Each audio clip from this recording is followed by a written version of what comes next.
Now, first off, I want to address the outstanding criticisms against me. Dubious, did you just change your shirt so it doesn't look like you recorded this video straight after the Little Shop one? And the answer to that is a shameful yes. That is exactly what happened.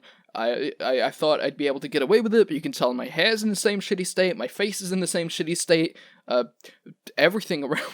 I should open up the script to the video I'm about to record. That would probably be a smart idea.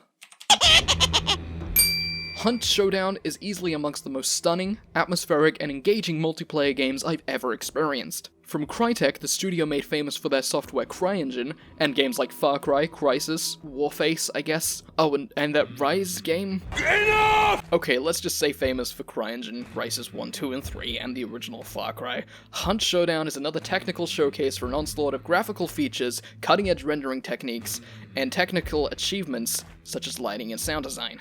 But this time, the game's look and sound are an absolutely essential part of the game, and a core mechanic to the game itself. But as with any cutting-edge technology, its largest luxuries are also its tallest gates. Hunt Showdown is a hard game to define by genre.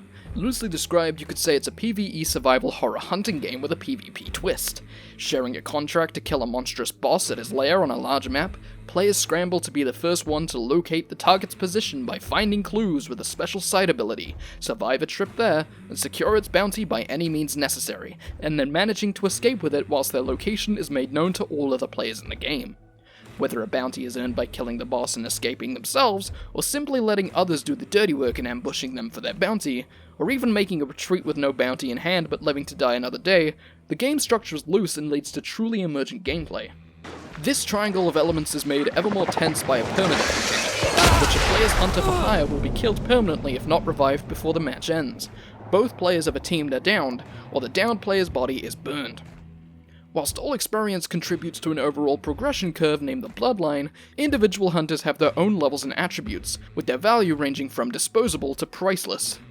Additionally, when a hunter survives to a high enough rank, they can be retired to a considerable boost to a player's bloodline. This risk-reward system ensures a sort of wager for each match, which can either elevate the tension to the stratosphere or be a leisurely jog with a chance of cash. This means that no PvP combat encounter ever plays like a straight gunfight. Players are likely to be far more cautious, fearing their levels and loadouts be lost in spurious violence.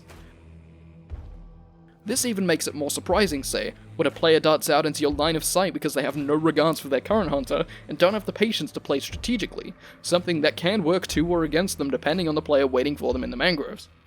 The core game idea is rock solid and leads to a unique blending of playstyles. However, where Hunt really brings everything together is the richness of its game world. Watching straight footage, you'd be hard-pressed to think this was a multiplayer game. The deliberation and care put into structuring PvE encounters, the movesets and behaviors of the AI, even the mobs, and the intense attention to detail in ambience and atmosphere. The rich but simultaneously gloomy and oppressive setting of the Louisiana Bayou is put on display in all of its royal shades, coding Crytek's technical efforts into the very DNA of its visual makeup. As Digital Foundry outlined in detail in their video on the game, it is nigh impossible to turn a majority of the game's intensive effects off, simply being able to lower the resolution of the effects in play. The dedication to feature parity is bold, and ensures a level visual playing field across different configurations. Well, for the most part at least. Usually, a common bitch move is to deliberately lower or turn off a game's potentially obstructive environmental effects such as grass, shadows, particles, and sometimes even textures, whilst keeping advantageous performance-intensive effects like view distance and resolution at max. Whilst anti-cheat technology enforces legitimate files, typically PC devs keep scalability pretty loose so a wider audience can take part. I've talked about the difference accessibility can make in the past, and publishers are certainly no stranger to this. Hunt Showdown's approach, then, is an essential 180 on the typical approach. Whilst in theory, this should keep things fair, it's not a perfect system. I have to play this game about 1360 by 768 resolution, with everything set as low as I can to let the game hover around the 60 mark. I used to play at 1280 x 720 for smoother performance, but a recent patch has broken the UI in this mode. I don't have the best machine in the world, but it's certainly not a bad one either. It outclasses the base models of the current gen consoles in most respects, aside from GPU memory, making it a competent machine for AAA games. Heck, I outclass the minimum spec for this game as shown on the Steam page. Unfortunately, to enjoy Hunt Showdown at a sensible performance level, I have to force the game to look like soup for anything more than a few yards in front of me, with all of those nice tech effects mixed together in a storm of jaggies and pixel blur.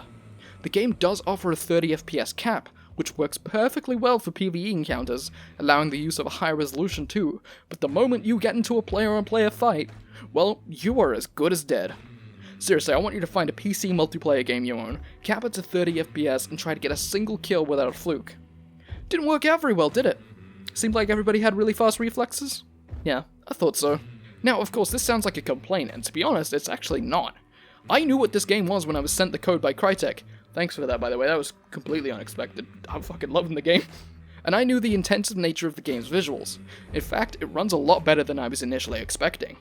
But for a game with this detail, size, and potential scope, from such a high-profile developer, it can't really afford to keep people out. The effect is already noticeable on the game's matchmaking times, and 9 times out of 10, I match with other players who kill me on sight that are far more experienced than I. Today I was killed by 3 level 100s in a row. This wouldn't even be as infuriating as it ended up being, but fighting a new game takes a while. I know that Oceanic region isn't always the most populated, but I can find 100 people in a Fortnite match on my Switch faster than I can find 1 to 10 people in Hunt. I know Fortnite is a super popular game and everything, but Crytek used to be about as prolific a name as Epic Games. This is a big boys game for big boy gamers on a big boys PC. Actual thing I wrote down. I thought that was good at 3 AM. But if Crytek wants this game to be successful, they're gonna have to compromise on something. The game wants to not only have its cake and eat it, but also to layer it, decorate it, microwave it, put a stripper in it, accidentally kill the stripper in it. It's the video game equivalent of Batman. Super strong, super good at what it does, has a complete awareness of its tasks ahead and how it wants to approach them, but doesn't want to compromise its core set of ideas to let people in and to sustain its very existence when it's breaking and dying from the loneliness. It's a hard sell to consumers because of its strange blend of genres.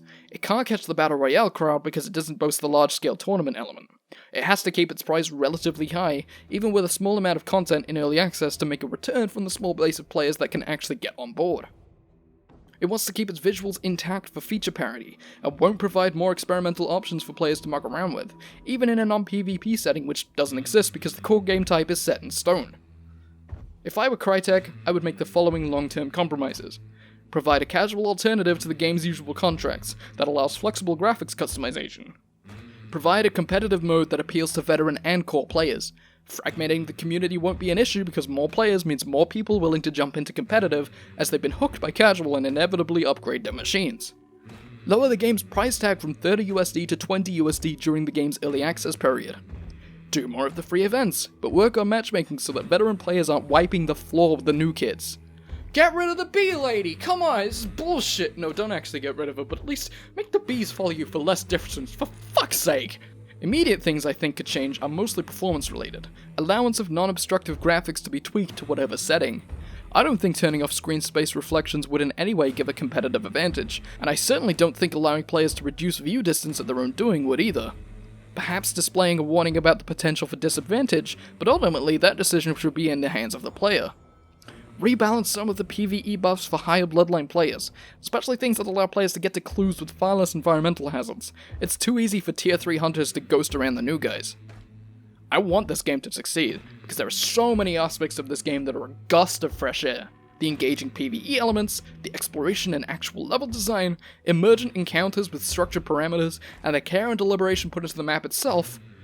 I love Hunt Showdown, even though I can't play it how it's meant to be played. I keep playing even though it takes me forever to find a game. Even though there's a small amount of content right now, the way it's structured always keeps the experience some level of fresh. Not only could this be a cult classic in years to come, but it could be the sleeper hit Crytek needs if they get people in on it. Thank you guys so much for watching. I hopefully haven't irked the irate rage of the PC gaming community by having a bad PC. Thank you guys so much for watching. If you enjoyed more stuff like this, please consider subscribing, liking. That would help the channel out. You don't have to do it. I'm not forcing you to do anything. I'm not, that's your contract if you choose to accept it. That's a Mission Impossible reference. I was trying to make like a contract reference. Thank you guys so much for watching. Tune in when I do something that's probably a little more, no, actually this is structured. Tune in when I do something about the same amount of structured as this. Bye bye. Thank you for watching. and I'm just gonna say bye-bye again, because I always say like bye like 50 times, and I'm gonna do a really funny editing thing where I cut myself off in the middle of the sentence, just like the surprise.